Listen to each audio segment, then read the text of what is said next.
Hello friends and welcome to another video. So we're back here at the Great Temple of Balthazar in the PvP Isles. This video might get long, I don't know. I don't really want these episodes to be too long here because I don't really have that much to say. I kind of felt like on the previous video I just rambled a lot here. So we'll just see how long this goes because I really want to start my other series thing that's going to go alongside with the Underworld and just to make this clear, I'm doing the Underworld and the Fissure of Woe, and then on the off days it's going to be these extra Guild Wars videos. We've gone back to a Guild Wars video a day. I don't know how clear I made that. Some people seemed a little bit confused in the comments, so yeah. In fact, I almost didn't do a video today, to tell you the truth. I was feeling, I don't know, just a little bit weird about it. But then someone finally uploaded the Q&A session, panel that happened at PAX, and it took ages to go up. It was finally there. I watched about half an hour of it, and I was just like, yes, I'm in the mood for some Guild Wars. So, okay, right, we're back here. This is the quest we're going to be doing here at the Isle of the Nameless. The guide should give it to us. I haven't already accepted it, have I? Oh, I have. Whoops. Okay, alright. Well, basically, you speak to this guy, and he says, "Welcome to the Isle of the Nameless. Here, heroes from all of Tyria study the intricacies of combat, expanding their knowledge of their chosen profession.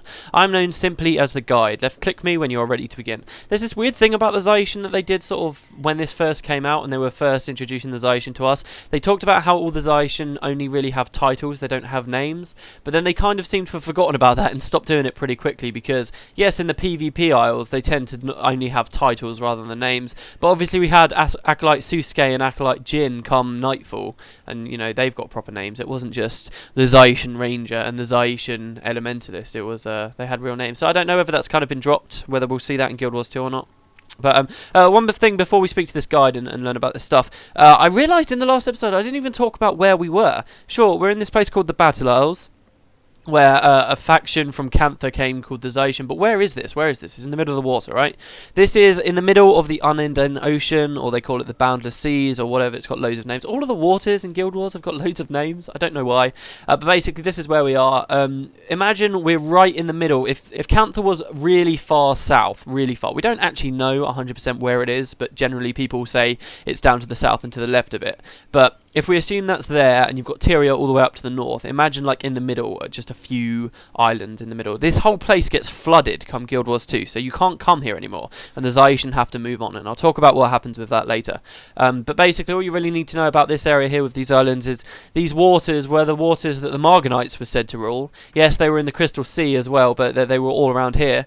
And the only other thing we really know about the kind of things that live here are that the Crate, if we look out to the sea here, since we're talking about it, the Crate live at the bottom of the sea, somewhere down there in this endless ocean. The Crate live down there, these evil bastards that we don't know much about in Guild Wars 1, but there's, as I said, there's that blog post. They're very evil, and they live down there. So yeah, you don't actually fight any monsters of any description here in the Battle Isles. It seems like as far as we can tell anyway, the Zaishan have completely taken over all of the islands, and you never find any real wildlife. I mean, there might be birds, but you never find monsters or stuff. It's always just as I said, this is the only explorable area, and you just get practice dummies and stuff and people to train on. So yeah, and anyway, there you go, that's where we are. Let's read this quest. So the guide said to us, "Return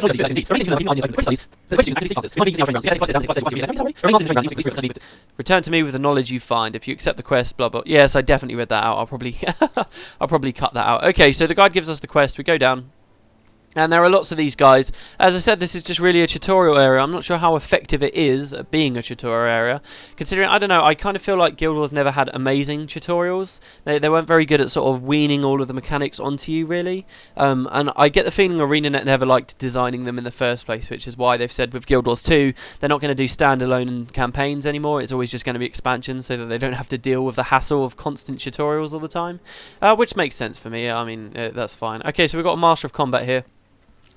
You've come to me seeking to start. Do you know what? I really can't be. But there's no interesting information here about. Oh, he does talk about a dragon. Remember, a dragon is most vulnerable while it's sleeping. Oh, that's quite funny actually, considering the elder dragons are asleep. Okay, all right now. Well, yeah, there you go. He just teaches you genuine stuff. I'm almost 100% sure there's no interesting lore here. But you know what? If you guys are super hardcore, feel free to pause the video and check it out. But this is just generally how to play the game, and I've never really.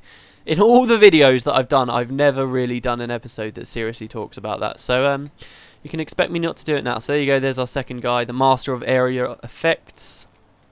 And I'll speak to the conditions guy as well. Just because I like this area, because you can catch all the conditions. Quite funny. Hello, Master of Conditions. It's funny that they only make you speak to 3 of these guys as well. I guess it's to prevent new players from getting like a huge information overload. I mean, you can see that there's a lot of text they have to say to us. But I mean, damn, only 3 guys. There's loads of them. In fact, what's quite fun up here, I may as well show you this trick. If you guys have never like been in a PvP guild or really hung out, you probably wouldn't know that you can do this. But a mechanic in some of the PvP maps are trebuchets in this game, and in fact, that's a huge mechanic in the only PvP map they've showed of Guild Wars 2 so far, which is really cool, and like there's destructible terrain and stuff. But you can learn how trebuchets work by coming up here in the PvP area, down here. You see, basically what you want to do is, I think the Master of Items will tell us. Maybe, I don't know. He could. Yeah, tell me about trebuchets. You see, it's a mighty weapon. Once repaired, you never really fight alongside trebuchets in the PvE campaign. That's kind of a shame. But yeah, okay, so basically you've got trebuchets. Bring the repair kit to it. See, it's quite cool actually. I never really thought about this, but all these kinds of mechanics, they're coming back in Guild Wars 2, but so much better. Because like in that, a big part of PvP is sort of sending your forces to destroy the other team's trebuchet and defending it with repair kits and stuff. It's pretty cool. Okay, so you can actually pull the lever. This works just like a trebuchet, like you do see in the campaign actually. If you think about Prophecies, as I've mentioned before, when the game first came out, Prophecies was kind of like a training ground for PvP. Like if you think of the Crystal Desert, it introduces you to all those kind of mechanics. Anyway, in Ascalon, we learned about trebuchets, if you remember. But basically, you can actually fire them. You see it landed over there and it killed all these things. Now that will actually hurt your allies as well. That will hurt your teammates. So you can bring your friends out and be a dick to them and like tell them to wait here and fire a trebuchet at them, and you can actually kill them. I think it's the only way to directly be able... Well, it's not even direct really. You have to make sure they're stood there. But it's got a huge range. It's got a massive blast radius. If you look, all of these practice dummies are dead in the area. So yeah, it's quite fun. You can catch people off guard by doing that if you really want to. Anyway, right. Let's come up these stairs. I can already feel myself rambling here, and I don't want to. Like I said, I mean, this is only meant to be like for completionist sake that I really wanted to do these videos. They're not that lore heavy. I mean, it's PvP for Christ's sake. It's as far from lore as you can really get. Ah, yes, that's very true, young one. I think you're ready for a greater challenge. If you feel you're ready, you may wander the shores outside our humble keep and fight the masters you find there. Otherwise, the next step in your training is to seek the Master of Paths and learn about the many different types of combat. We'll talk more of this shortly. Okay, so I guess you can then walk off if you want. Yeah, basically, I should probably show it to you now because you can't really. One of my earliest videos, well, really not that early, but after I did Prophecies, I did a video where I was talking about what I was... Can I just walk through this door? No, I can't. I was talking about what I was going to be doing in factions with my challenge and stuff. This is where I was, in case you guys don't know. I'm sure most of you do, I'm pretty sure. Still, most of you guys watching are people who play the game, so I do kind of wonder how good these videos are really going to be. But yeah, this area out here, you can train your skills. I actually remember I once tried to get into a PvP guild, or I think I might have already been in it actually. But what they did was, and I don't think this is the standard, but what they did was, you see this Master of Healing here, this is basically just a very powerful monk that you can sort of try your skills out on and try and kill her. I remember they like did this rite of initiation essentially, where there's a type of ranger called D-shot rangers. I won't go into the details too much, but basically they gave new players wanting to join the guild a specific skill bar and specific equipment and stuff, and said, right, you have to kill the Master of Healing by timing your interrupts right and getting the degen off, which was quite cool actually, quite interesting. But this is the kind of thing you can do. You can practice out your skills. There's the Master of Healing, you've got Master of Hexes, all kinds of stuff. If you really want a tour of it, just go watch that previous video I did, because I wanted aimlessly around here. The most interesting thing here though is this guy here called the Master of Damage, who will calculate all of the damage you can do in a specific window of time, and it will also tell you how much damage you do per second as well. It's like my bar, this is just the default bar. I don't think I really mentioned this before either, but these are like the default skills unlocked. As I said, I'm on an account right now that has literally got nothing. It's basically a completely new account. So this is one of the reasons, it's not the main reason, but it's one of the reasons why I'm not actually going to show you guys any PvP, because really this guy can't do fuck all basically. So yeah, okay, that's that area of this place. Like I said, no wildlife there, nothing really. The most fun thing about that place is that it's just kind of like this big empty place that really there's no reason to go out and see the masters there anymore, as there's been so many updates and power creep and stuff. Really, to practice on those guys out there is a bit crazy. I mean, most people who do PvP probably have played a full-blown PvE character already, so it's just a bit useless. I don't know. I'm sure there are people who have... But the thing I like most is just going out there and looking across the sea. I actually did my episode 0 of Nightfall, a little bit of trivia here. That episode 0 I did, where I sort of showed the desert and then I sort of faded it into a big ocean. Yeah, I filmed that here. But yeah, here we go. Okay, so the guide. We already read you. So, it's time you begin the study of the art of team combat. Inside the arenas, you will learn how to fight with a team, as well as different victory conditions for battle. To gain access to the training arenas, take the stairs downward again, blah, blah, blah, blah, blah. If you continue to impress the Zacian you may even be granted access to their challenge areas. You see how he says that? This is again to do with the fact that you used to have to, there was a real progression through this place before, and you'd have to sort of work your way to the random arenas, win 5 matches in a row there, and it would unlock a place called the team arenas here, which has now been removed from the game, and the codex arenas there. I'll talk about that more in a sec, and so on. I did mention that last video. Somebody did rightly say in the comments though, there is still a little bit of progression. This place here, the Zacian challenge, which you'd usually unlock, I think before you went to the random arenas, I don't know, but this is like how you get a taste of PvP gameplay but against bots essentially. There's another place here, the Zacian Elite, which you can only unlock by playing in the Zacian challenge, so there is a tiny little bit of progression still there. I'll show you that, because that's basically what this video is going to do. I'm just going to show you all the islands that are accessible at the moment and the most interesting things about them. Really, there's nothing interesting until you reach Hero's Ascent. Greetings, young one. It is my duty to offer you a choice, a fork in your path, if you are willing and ready. Once you make your choice, you may still return here and choose another path at any time. Are you ready to learn the different paths? Yeah, tell me of my choices. See, this teaches you about the different arenas. Again, pause if you really want to, guys, but yeah, I feel kind of sloppy here, but I'm sorry, it's not my intention to talk about PvP too much. Anyway, the Zacian Order hosts several arenas here where you may train in arena fighting. 4 members of the Order will form a team against you, while a few others will join you so that you can have a team of 4. Claim victory in all the arenas consecutively. When you have done so, you will find yourself in the Zacian Challenge outpost. From there, seek out Challenge Master Ryoka. I'm willing to take a team into the challenge arenas. Okay, so this is the Annihilation Trainer. By the way, that's a loading screen you rarely ever see here, which is quite cool. Basically, we're going to be at this arena, which is funny because this is an arena you can actually play in typical. So if you go to random arenas, you can't ever play in this arena. I'm sorry, I have to ask ArenaNet, why can't we play in this in regular random arenas? Because this is kind of cool, I've got to say. You can read this stuff here. When your team stands alive, it's just teaching you how these fights work. So basically, PvP in this game, you get a time limit. It's usually kill count. There are different objectives, which we'll talk about as we go through.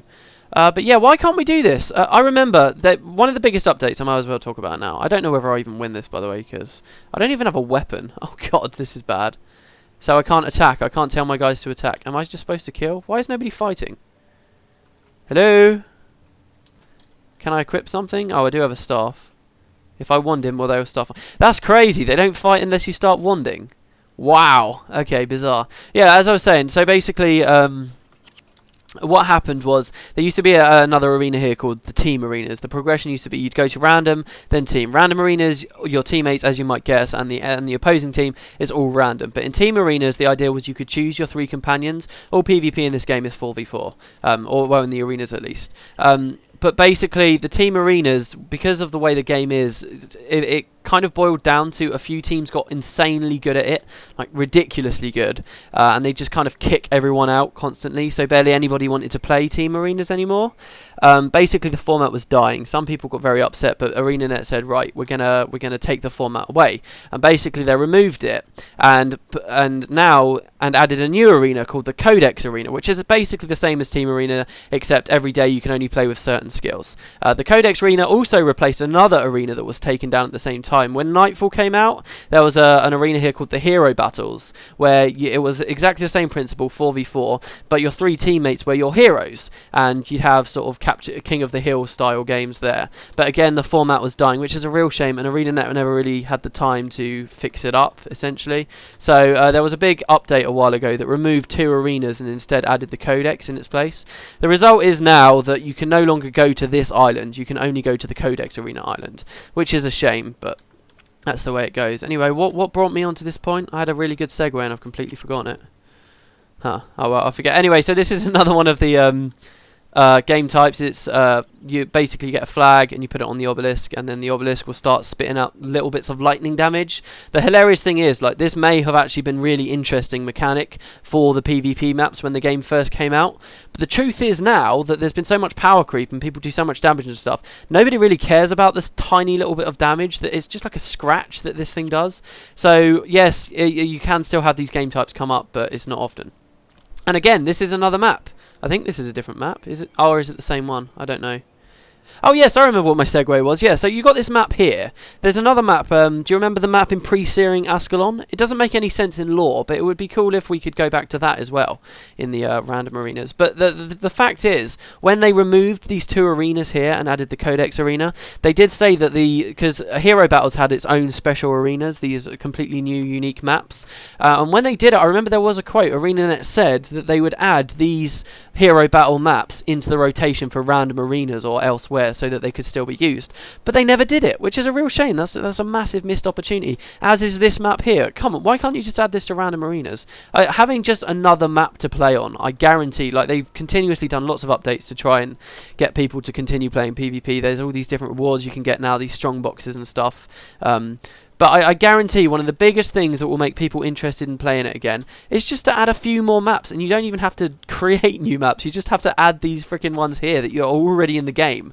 I just don't understand why they didn't do it. Actually, you remember when I was playing Nightfall, I was in an area near the Great Library in Vabi, and I talked about a PvP map there as well. Basically, in the PvE world, you can actually see where all of the PvP maps are. When the game originally came out, the Battle Isles didn't exist at all. It was added in an update. The idea when it originally came out was as you progressed through the storyline, you'd find new arenas as you went through, and there were like level restrictions on the arenas. So there's an arena in Ascalon City, and after you got past level 10, you could no longer play in that arena. By the way, this game type is there's a priest at the end, and you have to kill the priest, otherwise every 2 minutes he'll resurrect the opposing team.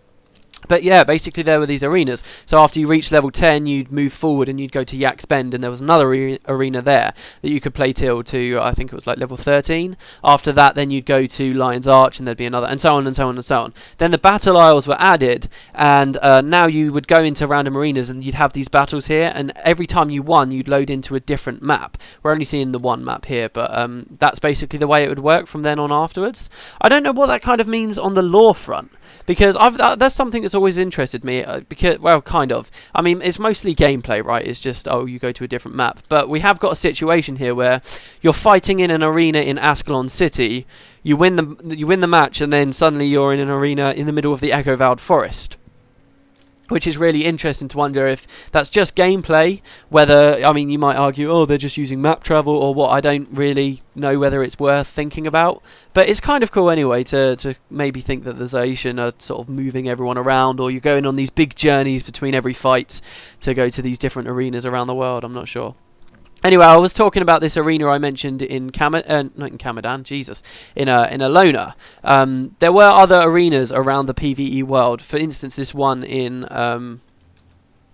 Alona, but it never got added, and it was actually an arena. I think it was a King of the Hill arena, but designed for like the random arena section, which is something that we've never seen, which sounded really cool, but yeah, sadly you can never play. I might leave a link to it in the description for this video, actually, because that can probably explain it a lot better than I can.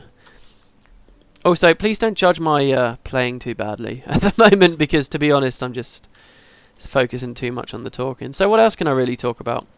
I mean, I kind of would like to demonstrate all of the maps to you, which I can do when we get to the Zaician challenge, actually, which will be cool.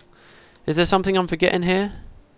Oh no, this is kill count, this game type here. So basically the idea is the team with the most kills at the end wins the game. So you've got to wait the full 2 minutes. This is the same type of match that we saw one of the very first, like episode 7 of the Let's Play ever.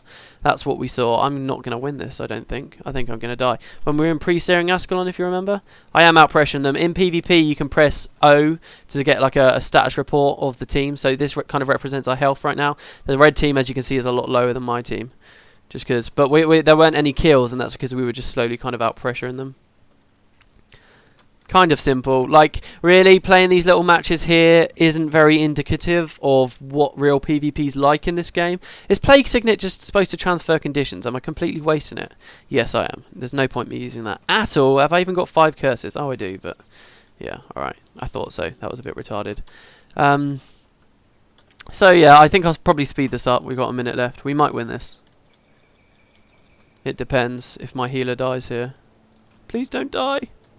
Okay, so it's 1 for 1. This will actually be quite good to demonstrate what happens here. You get basically instant sudden death, right? So the game will go on the first team to lose a member will lose the match straight away. And this can be quite... It's a shame, because this game type... It looks like I'm going to be the one that loses. No, no, no. Come on, save the healer. No, I'm going to lose. They're going to kill my healer here.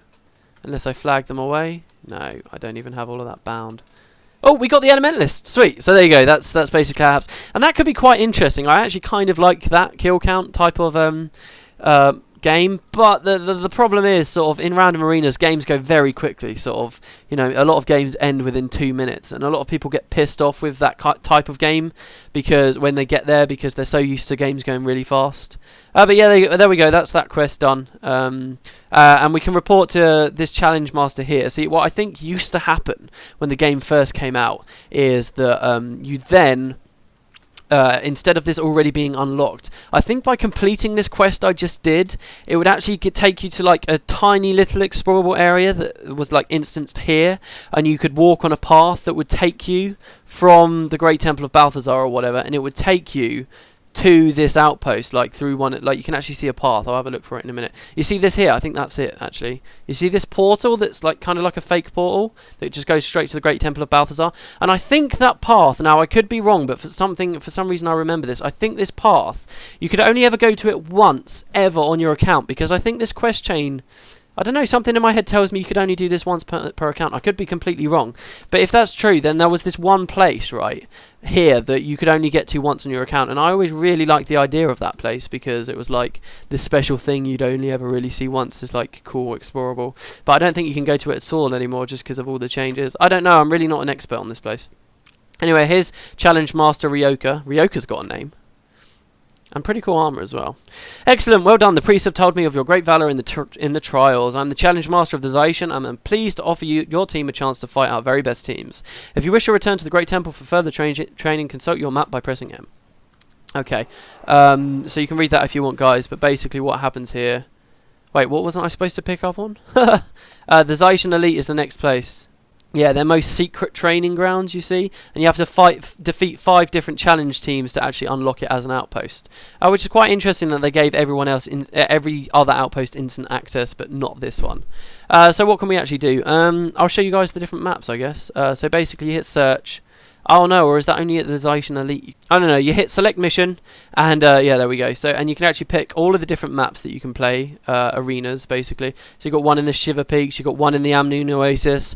Something that's really interesting, actually, is that, as I said, when the game first came out, all of these arenas you could access in the PvE world, and they all had their own corresponding outposts as well, that you could obviously map to and hit enter mission from. All of those have been closed down now, except for, like, in Tyria you can only go to the Ascalon arena and the Axbend arena. In Factions you can only go to the first one, and in Kamadan you can only go to the first one. They're all closed down now, aside from those, but the one in the Maguma jungle had a really interesting lore description, because obviously being outposts you could click them and read about them and actually get real lore information. And the one that was in the Amnoon Oasis was particularly awesome because it mentioned the arena being like a thoroughfare for merchants from Krita who were travelling to do trade with people from the west coast of Tyria.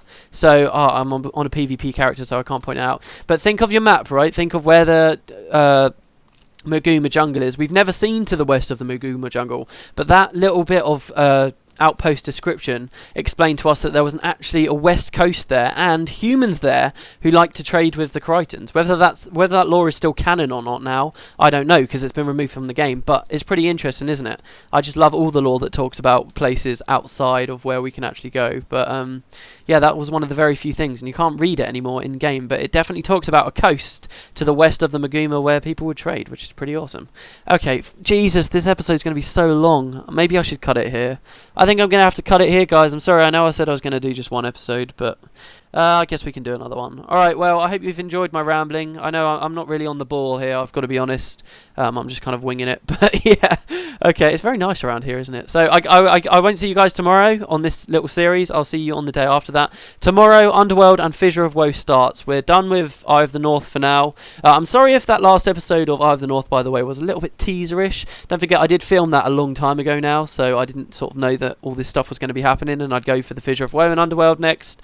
It just just kind of worked out like that. So yeah, Underworld Fissure of Woe tomorrow, and then I'll be back here the day after that. So yeah, I hope you guys enjoyed the episode. I'm going to stop it now, and hold on, get the wave ready. Actually, yeah, let's face this way with the lovely background, and I will see you next time. See you later, guys. I love that wave.